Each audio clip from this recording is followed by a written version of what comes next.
They say some men are born under lucky stars and others under shadows. And somewhere between those two rode a man named Caleb Ryder, a cowboy who tried to outrun his own fate, and almost did. He was a drifter by trade, a loner by choice, the kind of man who never stayed long enough for people to remember his name. But in the spring of 1881, he rode into Black Hollow, a frontier town clinging to the edge of the desert, and for the first time in his life, he stopped running. No one knew where he came from. Some said he'd fought for the Confederates, others that he'd escaped from prison. But when he took a job at the Iron Spur Ranch, fixing fences and breaking horses, folks began to like him. Quiet, polite, good with animals, and always humming some sad old tune under his breath. Life was slow there, honest, until she came. Her name was Mariah Boone, the daughter of a rancher whose land bordered the spur. She had a laugh that carried across the fields and eyes that made even the meanest men forget how to curse. Caleb never meant to notice her. He'd learned long ago that love was a fire a man like him couldn't touch. But love has a way of finding the cracks in even the toughest armor. And before long, they were meeting under the cottonwoods by the river, sharing secrets and silence and the kind of peace neither had known before. He told her he'd been a soldier once, that he'd seen men do things for gold and God that no one should ever do.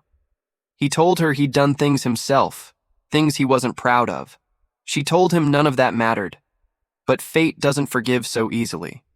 One hot evening, as the sun sank into the dust, 3 men rode into Black Hollow. They carried no badges, no mercy, and the kind of eyes that had seen too much blood. When Caleb saw them from across the street, his hands went cold. He didn't need introductions. He knew them. They were bounty riders, men who hunted men like wolves. The leader, a scar-faced brute named Cass Danner, spat into the dirt and grinned. "Caleb Ryder," he said, loud enough for the whole saloon to hear. Or should I say, Caleb Rowe, wanted in 3 states for robbery and murder. The room went quiet. Even the piano stopped. Caleb didn't move, didn't blink.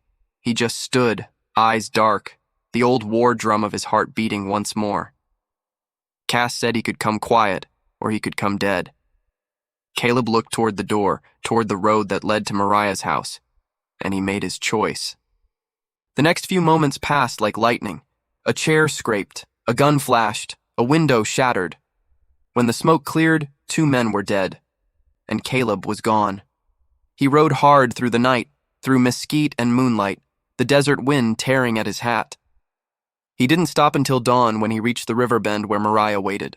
She saw the blood on his sleeve, the dust in his eyes. He didn't have to say a word. They held each other under that same cottonwood tree while the world around them seemed to hold its breath. And then, he told her the truth. Years ago, he said, he hadn't meant to kill that man.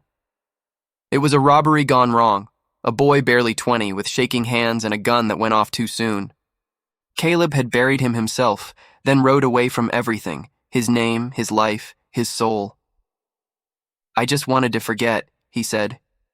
"But the past don't forget you." Mariah cried quietly, holding him as the morning light broke through the trees.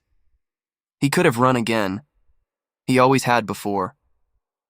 But something in him had changed. He was tired of fighting the same shadow. When he kissed her forehead and whispered goodbye, she knew he wouldn't be coming back. By sunset, they found him. The bounty men, riding hard along the ridge. But they didn't find him running. They found him waiting, standing tall beside his horse, hands empty, eyes steady. The wind picked up, carrying the dry scent of sage. "Go on then," Caleb said. "I ain't hiding no more." The rest was over in seconds. 3 shots cracked across the valley, echoing through the canyons like thunder. When the dust settled, Cass Danner lay dead, and Caleb Ryder, the man who'd fought his own fate, was bleeding into the red desert earth, a faint smile on his lips. They say he died with his eyes open, watching the sunset.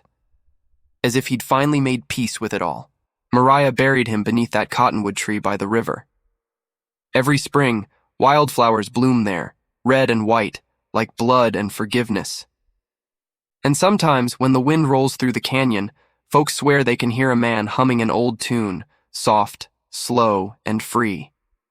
Some men fight the world. Some fight each other. But the hardest fight is the one inside yourself. Maybe Caleb didn't escape his fate. Maybe he just made peace with it, the only way a man like him could. Because sometimes you can't change where the road ends, but you can choose how you ride it. This has been Wild Tales Storytelling, where the dust never settles and every whisper carries a legend. If you felt the wind of the desert tonight, don't forget to like, share, and subscribe for more stories of the wild, the lost, and the untamed.